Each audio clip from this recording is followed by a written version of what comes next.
Good morning. I am Sachin Todkar from Navasayadri Education Society, and this is your lecture number 7. And we are going to see the chapter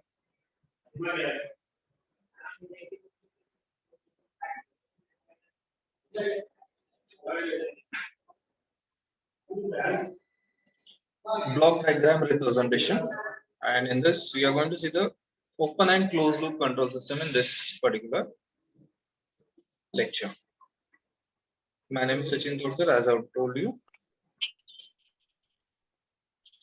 When a number of elements are combined together to form a system to produce output, then system is referred to as control system. Now, this control system is a device or set of devices.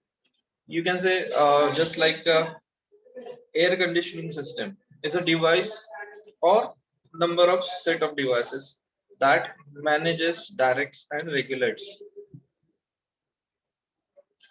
the behavior of other devices or systems to achieve desired effect. Now, what is desired effect? The desired effect is our desired result is nothing but what we are expecting from that particular control system. Now, suppose I'm going to consider a simple control system in which I need air conditioning room, and that for that purpose, I will decide what is required temperature. That will be input to the system, air conditioning system, and the output will be temperature of set value. Suppose I have set it to 20 degrees Celsius, then I'll get the output of 20 degrees Celsius, and this total system will be called as control system. Now there are two types of control system. One is called as open loop control system and other one is called as closed loop control system. Both systems have some advantages and disadvantages that we are going to discuss in this lecture. Now firstly, open loop control system. A control system in which the control action is totally independent of the output of the system, then it is called as open loop control system. Manual control system is also an open loop control system. Now I'll show one block diagram in which open loop control system output is totally independent of controller action. Same as your first system in your first slide, that is air condition system. Practical examples, we are going to see some practical examples of control systems. One, electrical hand dryer. That hand dryer we use for drying the any equipment or you can say hairs, etc. Hot air comes out of as long as you keep on your hand on under the machine, that hand dryer, irrespective of how much your hand is dried. So it is not going to detect total moisture has been removed or not. You have to decide when you have to pull your hand outside that hand dryer. Automatic washing machine. You might be using automatic washing machine at your home. This machine runs according to the preset time risk, irrespective of washing is complete or not. You might have seen that maybe sometimes dirt is there, but machine has stopped. So it is due to preset time, and that preset time has been set once in your machine, and it will work like that only. Third, automatic tea or coffee maker. This machine also function for pre-adjusted times only. Light switch, light sam, light switch, that is if you will switch on the switch on the that particular bulb, then it will on, and whenever you switch it off, it will be off irrespective of light required or not. Volume on stereo system, irrespective of your output, it will work. So that's why these are practical examples of open loop control system in which there will be no control on the output. Advantages is simple in construction and design because it does not have any feedback system or to check the output. It is simple and economical as well as easy to maintain. Generally, it is stable because there is no output error function, so it will be stable. Convenient to use as output is difficult to measure. It is convenient to use. Disadvantages, there are some disadvantages, just like they are inaccurate systems, they are unreliable systems. You have to rely on the human which is working on that particular system. Any change in output cannot be corrected automatically. The change cannot be corrected automatically, that we have to remember. Now, what is the option? The option is we can use closed loop control systems in robotics and in mechatronic systems.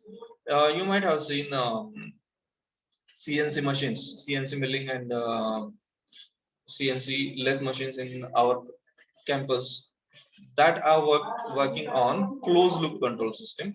How that we are going to see. Control system in which the output has effect on the input quality and quantity in such a manner that input quantity will adjust itself based on the output generated. Is called as closed loop control system.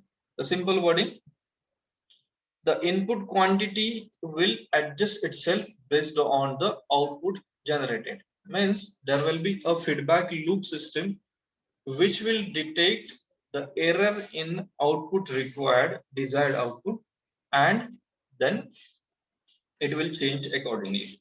Open loop control system can be converted into closed loop control system by providing a feedback. Suppose I'm working on particular air conditioning system. If there is a feedback of what is the room temperature at that particular time, and that feedback has been given to the controller, then you can adjust your room temperature. This feedback automatically makes the suitable changes in the output due to external disturbances.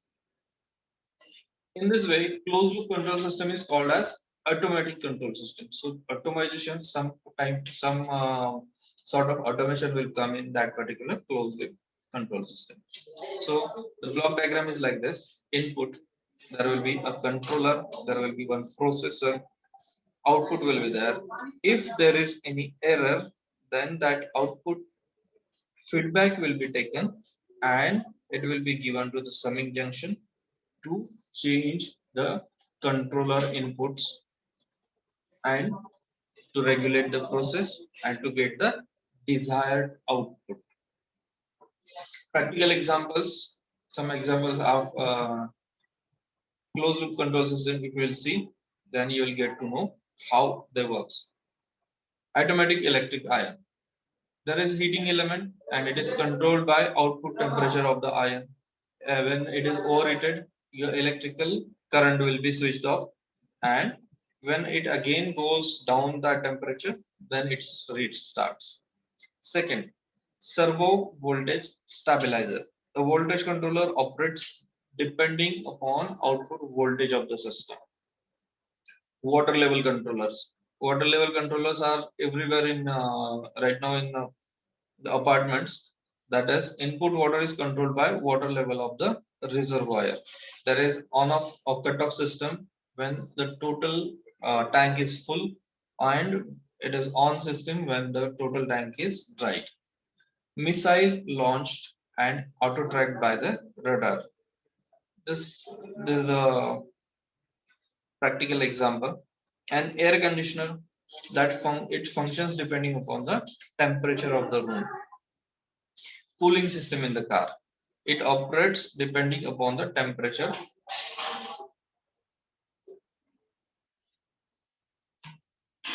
which it controls.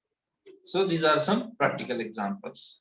Now, what is the difference between open loop and closed loop control system that we are going to see in this slide? Some advantages of control system. Closed loop control systems are more accurate even in presence of non-linearity. Highly accurate as any error arising is corrected due to presence of feedback signal. So first thing that is they are more accurate. Second thing that is due to feedback signal we can get highly accurate system. Bandwidth range is large, facilitates automation. Sensitivity of system may be made small to make system more stable, and the system is less affected by noise. Noise is nothing but extra inputs given to the system, and we can reduce that noise with the help of feedback systems. There are some disadvantages also. As you know, if there we need automation, the system will get costlier. The design will get complicated. It requires more maintenance. Feedback leads to oscillatory response, means it will have some, you can say, um, vibration and in that system. Overall gain is reduced due to presence of feedback. We are going to see how the feedback, due to feedback there will be reduction in gain. And stability is a major problem, and more care is needed to design a stable closed loop system, as continuously there will be feedback system. So if so we'll take one example, air conditioning system. Suppose we have set at 18 degrees and your temperature goes to 19 degrees, then the system will start, it will chill your room, and it goes to 17 degrees Celsius. Again it will stop to raise the temperature, again it will go to 19, again it will go to 17, still till it gets to 18 degrees Celsius. So it is continuously going to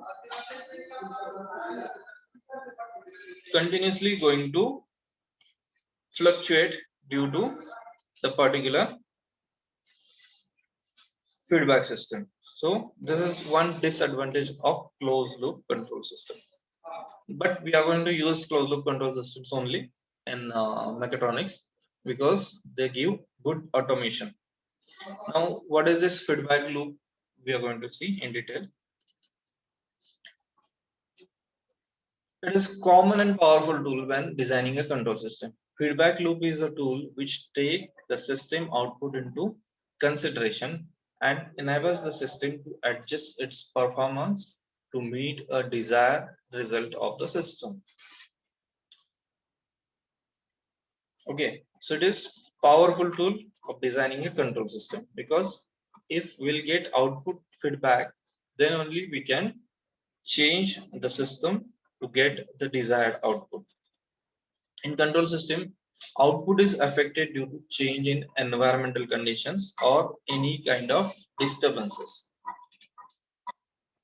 So that signal is taken from output and feedback to input, and you get the error signal which will be applied to controller, and output is corrected.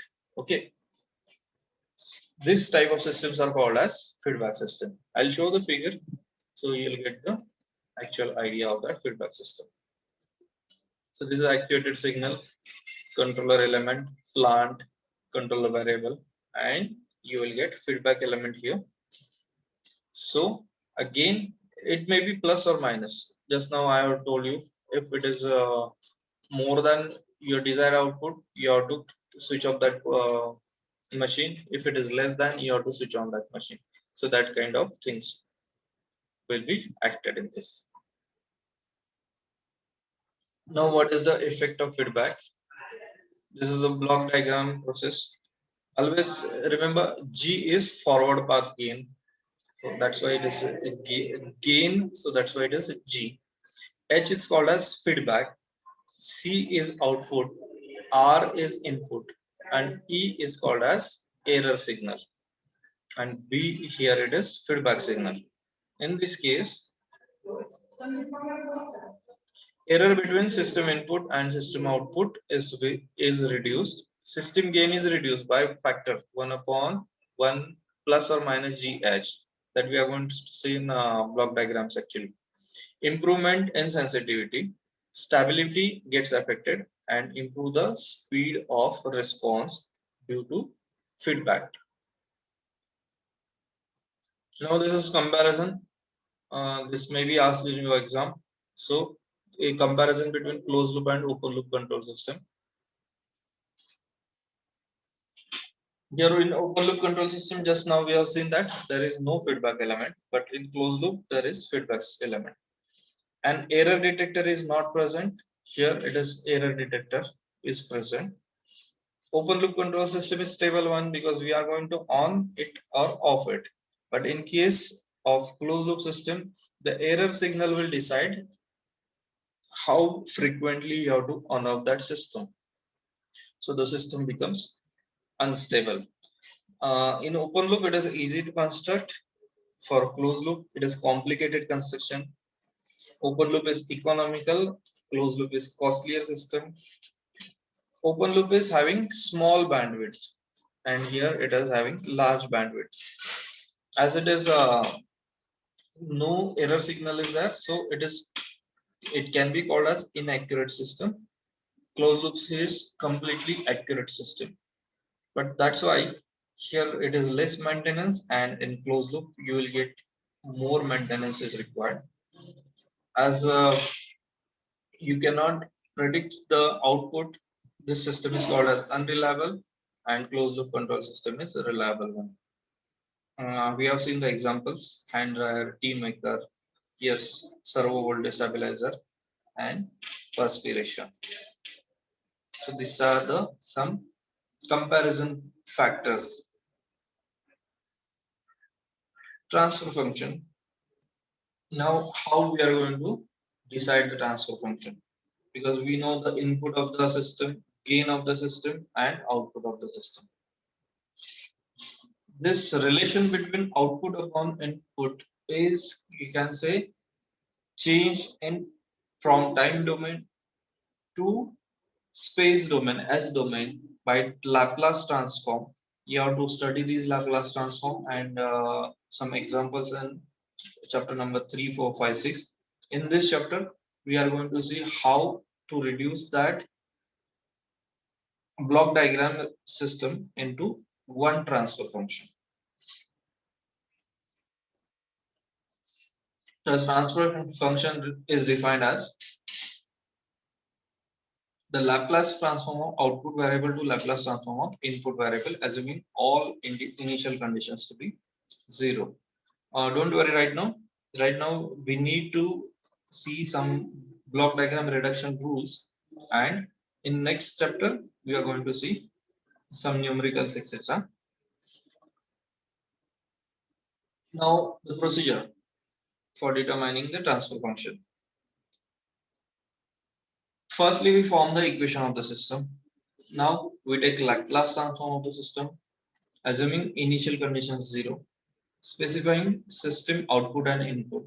And lastly, we take the ratio of Laplace transform of output divided by Laplace transform of input transfer function. So this will be the procedure. Now, methods of obtaining transfer function. There are two methods, but fortunately, the first method will be in your syllabus. The second method is for only ENTC. Mechanical, we need only first method. Sorry. In mechanical, we are going to use only first method, that is block diagram representation method. Steps, we are going to reduce the block diagrams connected in series, then in parallel, then we are going to reduce the minor internal feedback loops, try to shift takeoff points towards right or summing points towards left, and using standard transport for simple closed loop system, obtaining closed loop of transfer of CS divided by RS of overall system. So this will be the steps in block diagram method. I have shared one video, a separate video on the rules of block diagram reduction, but still we are going to see some rules here also.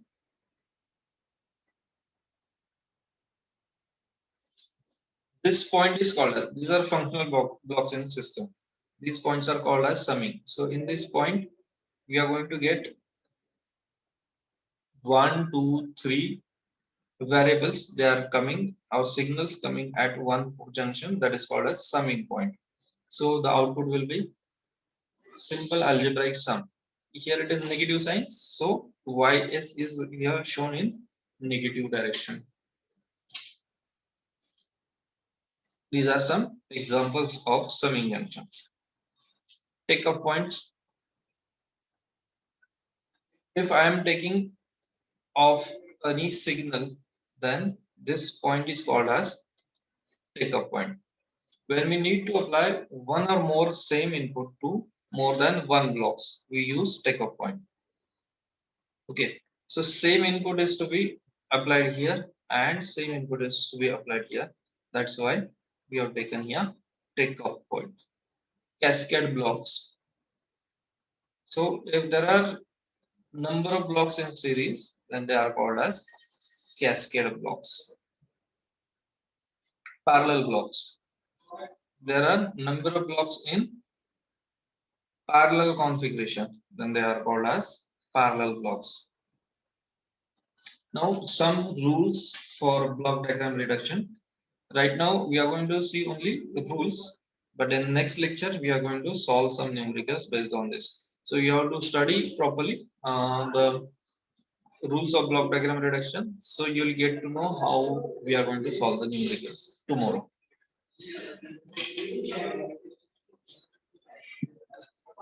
So first rule is about cascading system. Suppose there are n number of blocks in one series, then the output will be defined like this: multiplication of all the gain functions.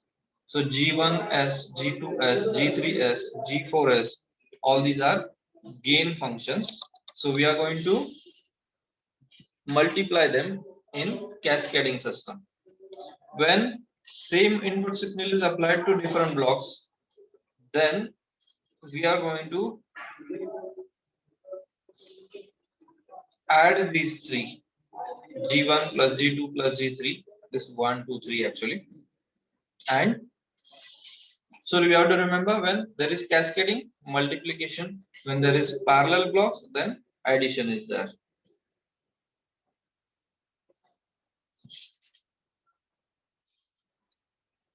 At summation point, we are going to add all the signals with respect to their sign conventions. Shifting of takeoff point. Now this principle is very important. If you want to shift a takeoff point for simplification of block diagram, it may be shifted either side of a block, but final output of the branches connected to the takeoff point must be unchanged. That is the rule for shifting your takeoff point. Suppose I want to shift that takeoff point from A to B, then what I am going to do?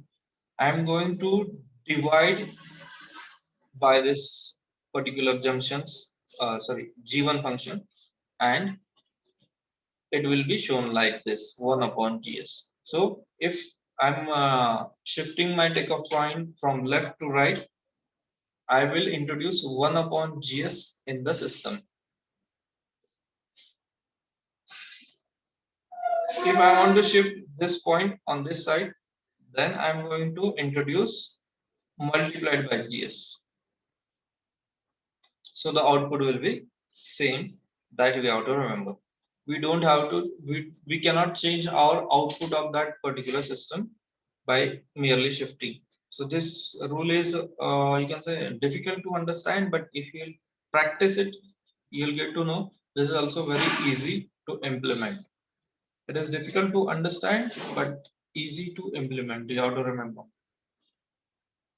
Shifting of summing point. Suppose I want to shift the summing point for any specific reason. Then what I'm going to do? I'm going to introduce that GS function here. Same function I'm going to introduce here.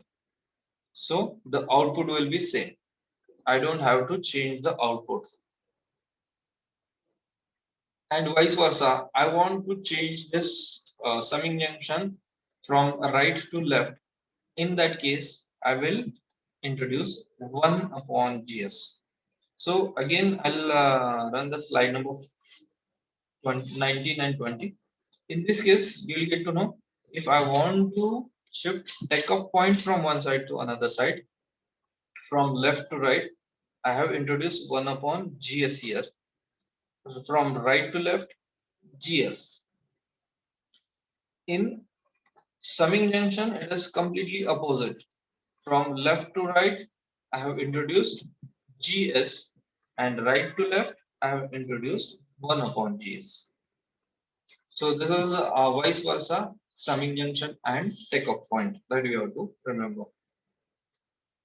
And the last, that is important part, feedback loop elimination. How we are going to eliminate the loop, feedback loop?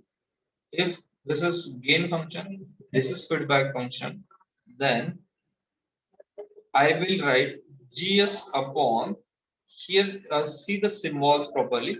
This is plus minus, here GS upon 1 minus plus. So if plus sign is here, I'm going to use minus sign here.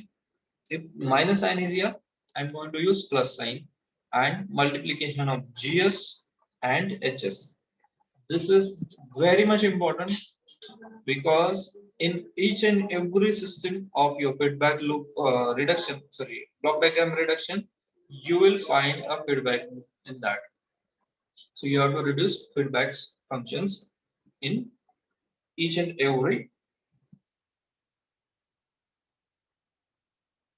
example. So if there are any questions, you can ask. This is my blog site. Just I have introduced you in last lecture also. So this is how the blog looks.